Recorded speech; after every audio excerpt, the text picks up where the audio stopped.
Like niche. I'm going to say it again, niche. That's a big one. Finding your niche. So I'm trying to think, like, so I'm still kind of like, I think in the PowerPoint you said like, it was like, if you have an and or a but, stop and pick one. Yeah. So yeah, I'm kind of trying to pick one. Do I kind of gear more towards like, because I have the podcast, obviously podcasting is my niche. Okay, let me ask you, can podcasting be a niche?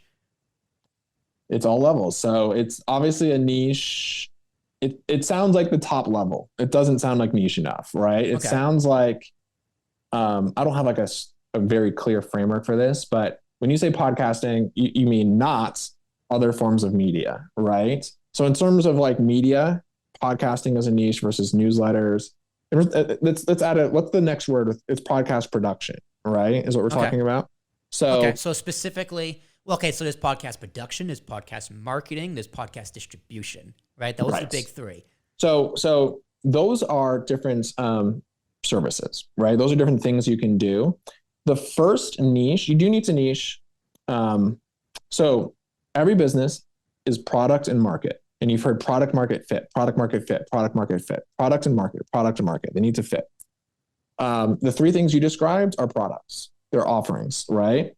And then, so niching on your product is important. And it's a separate than niching on your customer, on your market. I think niching on both is hard for different reasons for different people, right? Plenty of people do too many things. I think it's easier. I think it's a little bit easier, although it does feel like killing your ideas and killing your babies to like niche your product. Niching your customer can be existentially hard for people. So when you say podcast services, there's 6 services. Maybe you pick one.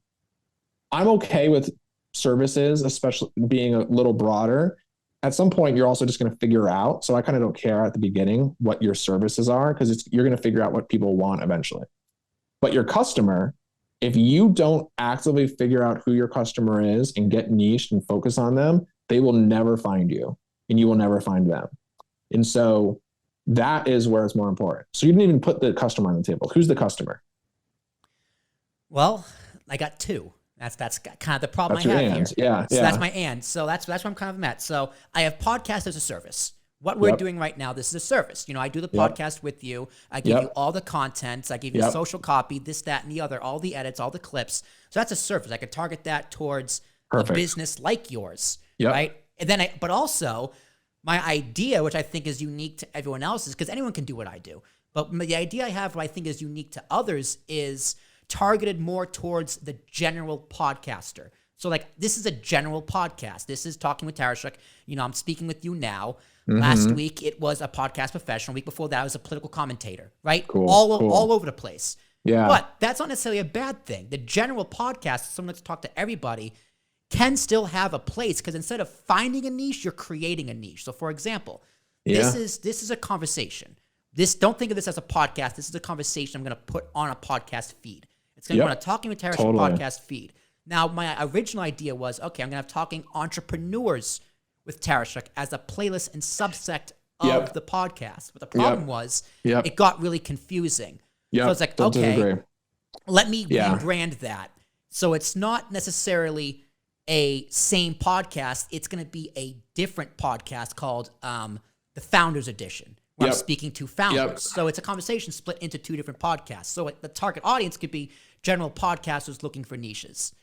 So you teed up a lot. I can speak to a lot of that. One is, I think this one's actually, yours is easy, because it's not even like 2 like close together customers. These are like 2 different businesses. And to be fact, you could run them at the same time, right? Because they're almost so different. And one, you're just so good at doing, it's like in your veins, you can just do it, right? No, thank you. So I do think that it's pretty simple. These are 2 different businesses, where podcast services for small businesses is itself actually pretty clear.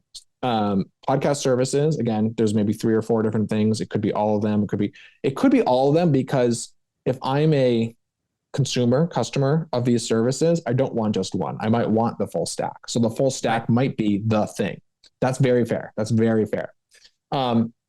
You should follow, if you don't follow already, everybody, and will. Alex Lieberman is one of the founders of Morning Brew. He's been tweeting a lot about starting a ghostwriting agency. So helping people write tweets. That is functionally the same of what you're describing. It is the same idea. It is an agency that says, hey, maybe a black box. Maybe I do tell you what we do. Maybe I don't tell you what we do, but I'm going to create an outcome for you, which is content of this type, of this variety for this purpose.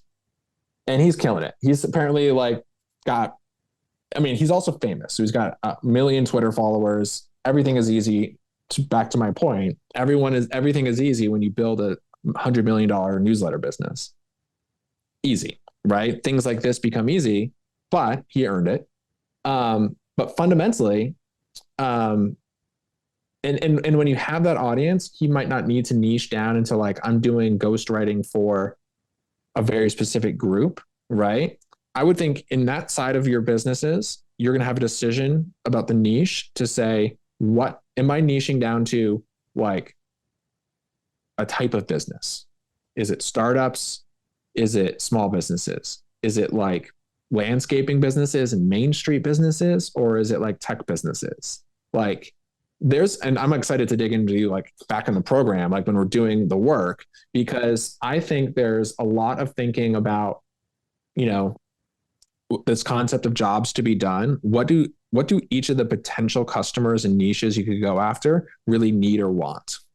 Right. And like really, and if you know it, treat it with a grain of salt and go talk to them and confirm it. Right. Really understand what each group needs or wants and figure out how your thing isn't going to change, but how your thing can be positioned and speak to those needs or wants differently. And the tightest fit, back to our product market fit, is the business you built. And there's definitely a business over there in terms of podcasting as a service, etc.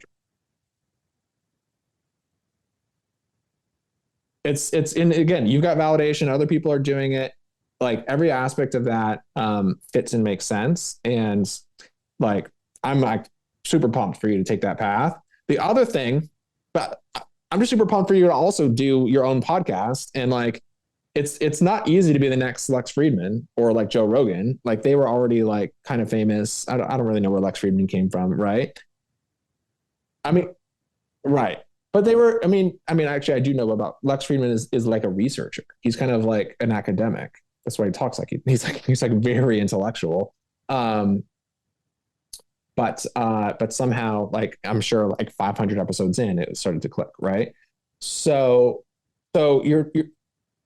that one has like the characteristics to be much tougher as a business from the perspective of, it's not that there's not a large group of people who want a broad ranging conversation show.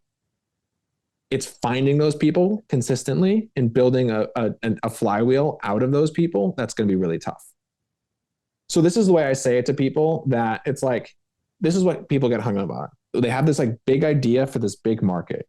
And they go, every single person in this market would find value in all the things I'm doing. I go, very true. But you'll never reach them, and you'll never build a real business to reach them and successfully capture them as customers until you speak to them really clearly.